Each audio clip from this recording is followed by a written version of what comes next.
Pra salvar logo. Eu não lembrava disso daí, não. Que ele tinha saído pra guerrear. Bom dia a todos, a paz do Senhor Jesus Cristo. Mais um domingo, estamos aqui na Remanescente Cristã de Filadélfia, onde juntos vamos celebrar a ressurreição do Senhor Jesus Cristo, também a congregação das famílias cristãs, com muita alegria, com muita satisfação, com sentimento de gratidão em nossos corações. Vamos adorar, vamos engrandecer, glorificar ao Senhor Jesus Cristo, pois Ele ressuscitou dentre os mortos. Vamos abrir nossas Bíblias em Apocalipse capítulo 3, do verso 7 em diante. Escreve ao anjo da igreja em Filadélfia, assim diz aquele que é santo, verdadeiro, que tem a chave de Davi, o que abre e ninguém pode fechar, e o que fecha e ninguém pode abrir. Conheço tuas obras, tenho posto diante de ti uma porta aberta, que ninguém pode fechar. Tens pouca força, mas guardaste a minha palavra e não negaste o meu nome. Fareus da sinagoga de Satanás, aos que se dizem judeus e não são, mas mentem, sim farei que venham adorar prostrados aos teus pés e saibam que eu te amo. Porque deste atenção à minha exortação à perseverança, eu também te guardarei da hora da provação que virá sobre o mundo inteiro, para pôr à prova os que habitam sobre a terra. Venho sem demora, conserva o que tens para que ninguém tome tua coroa. Farei do vencedor uma coluna no templo do meu Deus, de onde jamais sairá. Escreverei nele o nome do meu Deus, o nome da cidade do meu Deus, a nova Jerusalém, que desce do céu da parte do meu Deus, e também o meu novo nome. Quem tem ouvidos, ouça o que o Espírito diz às igrejas. Um fato marcante no Antigo Testamento é observar como o nosso Deus abomina a idolatria. O nosso Deus é restritivo e exclusivo, Ele quer somente adoração a Ele, pois verdadeiramente Ele é o único e eterno Deus. É muito comum nós encontrarmos exortações acerca deste pecado tão terrível. Observamos na vida de Davi, o homem segundo o coração de Deus, por suas muitas falhas, mas também por sua vida penitente, sempre reconhecendo os seus erros e não atribuindo aos outros a culpa, mas assumindo o seu pecado, o seu próprio pecado e as suas implicações. Vemos em Davi um grande exemplo. Algo de maravilhoso é observarmos que Davi fica expresso através dos Salmos como ele sempre tinha a Deus como referencial, como seu Salvador, como seu libertador, como aquele que envia provisões, livramentos para a sua vida. Ele entendeu o chamado de Deus e com muita bravura ele venceu. Algo de maravilhoso é observarmos que ele nunca se prostrou a outros deuses. Quão terrível quando houve uma maldição em sua casa por conta do seu próprio pecado, que os seus filhos acabaram se desprendendo do culto ao verdadeiro Deus e se entregaram à idolatria. E as consequências foram terribilíssimas. O próprio pecado de Salomão implicou no cisma em 930 a.C., quando Roboão poderia ter mantido todo o trabalho de seu pai para manter unida a confederação das 12 tribos de Israel. Muito pelo contrário, ouvindo o conselho daqueles aristocratas parasitas, ele aumentou a tributação sobre as tribos e as tribos resolveram se apartar de Judá. Foi algo terrível. Por conta do pecado de Salomão, praticamente as 10 tribos do norte vieram a perecer de forma terrível lá na frente, e por conta da idolatria. Jeroboão instituiu o culto aos bezerros, temendo que os filhos de Israel, arrependidos, tentassem retornar para Judá, principalmente porque eles se lembravam das festas. As festas eram memoriais do que Deus havia feito pelo povo de Israel. Então Jeroboão sabia desse sentimento que estava impregnado, era intrínseco das tribos do norte, e ele ali constrói um falso aparelho religioso com falsos sacerdotes e institui o culto ao bezerro. Esse negócio do bezerro aí é algo complicado, porque nós já pregamos aqui há 2, 3 domingos atrás que o povo tão logo saiu ali da terra do Egito, viu os grandes milagres e sinais que Deus realizara no Egito, o grande livramento no Mar de Juncos, onde todo o aparelho militar de Faraó foi derrotado ali no Mar de Juncos. E não deu nem 50 dias, lá estavam eles cultuando os bezerros. Então é algo terrível. Isso trouxe uma implicação terrível às 10 tribos do norte. Uma tribo que foi extremamente ingrata foi a tribo de Efraim, que era a tribo mais rica, descendente de José. Recebeu a bênção da prosperidade, mas preferiu continuar persistindo na prática aos cultos aos bezerros. Quando olhamos a vida humana, a mente humana é algo terrível, né? Hoje eu tenho que ser mais cauteloso, que temos uma médica aqui entre aqueles que nos ouvem, mas eu acredito que, por mim mesmo, às vezes a gente esquece tão rápido daquilo que aprendeu, né?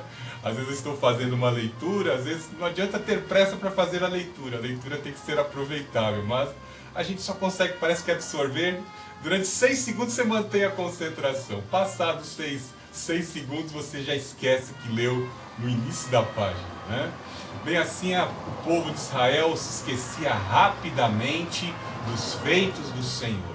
Todos os anos o nosso Deus queria trazer à memória, por meio das festas, tudo aquilo que Deus fez como algo grandioso, os grandes livramentos, os sinais de provisão, enquanto os outros povos em derrocada iam se destruindo, iam sendo consumidos por conta dos seus pecados.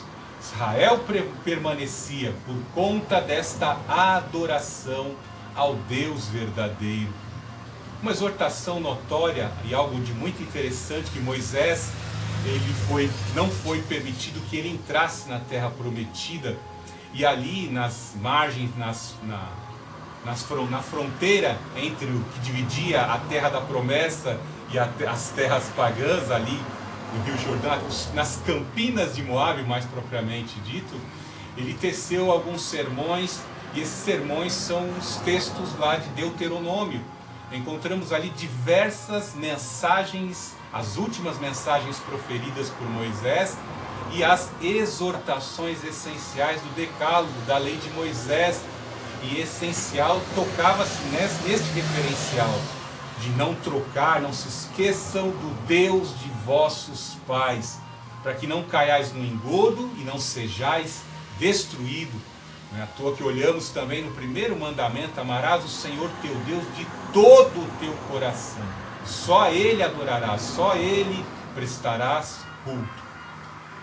Essa questão da idolatria é algo terrível. E não vemos que, tão logo, os primeiros patriarcas que cruzaram o Jordão, da tribo de Caleb, de Judá, de Efraim, de Manassés, foram morrendo, e houve negligência dos pais, dos clãs, dos pais de família, a estarem instruindo seus filhos no caminho em que deveriam andar, e logo se desviaram. E nós vemos que quando eles assim apostataram, abandonaram o culto restrito ao verdadeiro Deus, exclusivo ao verdadeiro Deus, Deus permitiu que esses deuses fornicários, licenciosos, trouxessem a consequência, o juízo, a opressão e a escravidão sobre o povo de Deus.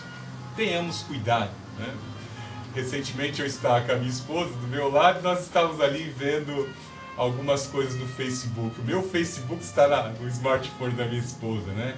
E a minha esposa me falava: Fê, é incrível, agora que você está com o Facebook no seu smartphone, você vai ver, isso aí te prende. É um monte de stories, de vídeos curtos, aí você para só para ver um vídeo engraçado, quando de repente aquilo te atrai. Aqueles 1 minuto de story vai virar ali 15, 20 minutos que você poderia ter gasto com oração, ou talvez até com a leitura da palavra. Vejam como os ídolos hoje estão extremamente disfarçados nos dias de hoje. Roubam o nosso tempo, roubam a nossa vida, e muitas vezes, através do encantamento de imagens, do encantamento da mensagem audível, podem nos levar a uma vida licenciosa, uma vida desregrada. Temos que estar monitorando, temos que estar aproveitando momentos como esse em que estamos diante da palavra de Deus que está sendo pregada, e valorizá-la ao máximo, pois estamos com vida, com saúde, conscientes desta palavra que pode nos libertar. E quantas vezes não dedicamos a nossa vida com coisas que estão nos escravizando? que era a exortação que Moisés trazia. Os ídolos escravizam. Os laços que Satanás joga através dos ídolos são escravizantes. Eles podem levar à destruição. Os ídolos são terríveis. Veja que o povo de Deus foi preservado da destruição, pois Deus prometeu para Abraão em profecia, em revelação, que a terra que Abraão havia de peregrinado passaria por um terrível período de fome e de juízo, e era a terra que Deus haveria de instalar o seu povo. E ao terrível, vemos que Ezequiel ele revela também acerca dessa mesma destruição que a terra de Canaã haveria de passar, pois ele fala na mesma revelação de Gênesis 15 que o povo haveria de passar 400 anos nessa terra que Abraão peregrinou, mas depois Deus haveria de ferir os inimigos e libertá-los com mãos fortes, pois derrotaria todos os povos pagãos e concederia a terra perpetuamente. Ezequiel dá ênfase a tudo isso, dizendo que o povo ficou lá escravizado e foi escravizado na terra do Egito, porque se prostituiu com os deuses do Egito. Note que em todas as religiões existem deuses humanos, deuses que querem ser reverenciados. Olha lá nos dias de hoje, se isso aí também já não está se implicando e se estendendo à igreja de Cristo, pois alguns líderes querem receber palmas, querem receber louros por serem o patriarca, o patriarca gestor tirânico das denominações. Não se sabe como eles chegaram ao poder, mas uma coisa bem certa: querem às vezes idolatria para com as suas pessoas. É um verdadeiro culto à personalidade, né? Então os ídolos são escravizantes, são terríveis, né? As consequências foram terríveis para o povo de Deus. Foi ficando cada vez mais difícil, com os laços que assim eles lançam sobre as vidas das pessoas, a condição viciante e às vezes a implicação até mesmo das doenças psicoemocionais na vida da pessoa, pois a pessoa fica escravo, destrói-se às vezes pelo vício da imoralidade que é transmitida através de imagens, os vícios, o comportamento da estrela que aparece num conjunto musical ou numa novela, às vezes é transferido para aquela pessoa que é viciada em assistir um capítulo de novela ou uma série de Netflix. Como eu disse, isso é escravizante e traz desdobramentos terríveis. E aí somente o forte Redentor, somente o Senhor Jesus Cristo com o seu poder para impor uma ruptura, para cortar os laços, os grilhões, e quebrar os encantamentos que muitas vezes são impostos sobre a vida das pessoas. Louvado seja o nome do Senhor Jesus Cristo. Na mensagem de hoje nós estaremos nos aprofundando acerca deste assunto, pois vemos que o apóstolo Paulo levou esse evangelho que liberta, esse evangelho que aponta a Jesus Cristo como o único Deus, o único Senhor, o único caminho, única salvação para os gregos, porque os gregos estavam numa condição de dominação, subservientes aos ídolos. E o Senhor desbaratou os cativeiros e libertou os coríntios para que pudessem viver agora uma vida de adoração. Que nessa manhã você possa ter essa consciência das consequências de viver uma vida na idolatria e possa ter a consciência agora sob a operação do Espírito Santo para viver a liberdade que Jesus Cristo, o Senhor, oferece às nossas vidas. Senhor Jesus Cristo, te amamos, te adoramos, te agradecemos. Nessa manhã queremos glorificar o teu nome. Senhor Jesus Cristo, com o teu amor, com a tua graça, mais uma vez te suplicamos, perdoe os nossos pecados, perdoe as nossas falhas, perdoe os nossos adultérios, Senhor Jesus Cristo. Muitas vezes, Pai Santo, nos afastamos de ti porque estamos impregnados ali, obcecados com entretenimentos, com coisas vãs, que não edificam e não constroem, mas que entristecem muito o teu Espírito que está sobre as nossas vidas. Ó Santo Espírito, opera em nosso interior, em nosso caráter, nos santifica, nos fortalece, Senhor Jesus Cristo. Nesta manhã te suplicamos, ó Santo Espírito, vem sobre nós, Torna, Pai Santo, o nosso coração propenso a aprender cada vez mais de Ti e a glorificar. Dá-nos força para obedecermos a Tua palavra, dá-nos força para cumprir com os nossos ministérios, meu Deus. Revigora-nos, meu Deus, para cumprir o Teu propósito. Revigora-nos, Pai Santo, faça, Pai Santo, promova um expurgo da nossa vida de tudo que é mal, meu Deus. Que Teu Espírito Santo tenha alegria de habitar em nós. Ressuscita a nossa vida espiritual, Pai Santo, renova as nossas forças e a esperança, pois estamos cientes pela Tua palavra que a Tua vinda está próxima. Ó Senhor Jesus Cristo, tem misericórdia de nós.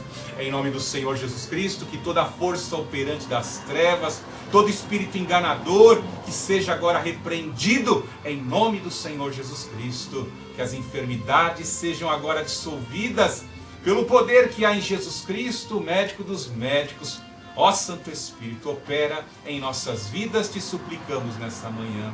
Afasta todo o mal, queima, afugenta em nome do Senhor Jesus Cristo. E assim a remanescente cristã Filadélfia nesta manhã adora e exalta ao Deus Altíssimo, adora e exalta ao Senhor Jesus Cristo, adora e exalta ao Santo Espírito. Nesta manhã de domingo, louve, adore, exalte e engrandeça ao Senhor Jesus Cristo, pois Ele ressuscitou dentre os mortos. Passo a palavra à minha esposa neste momento para dar continuidade a esta liturgia.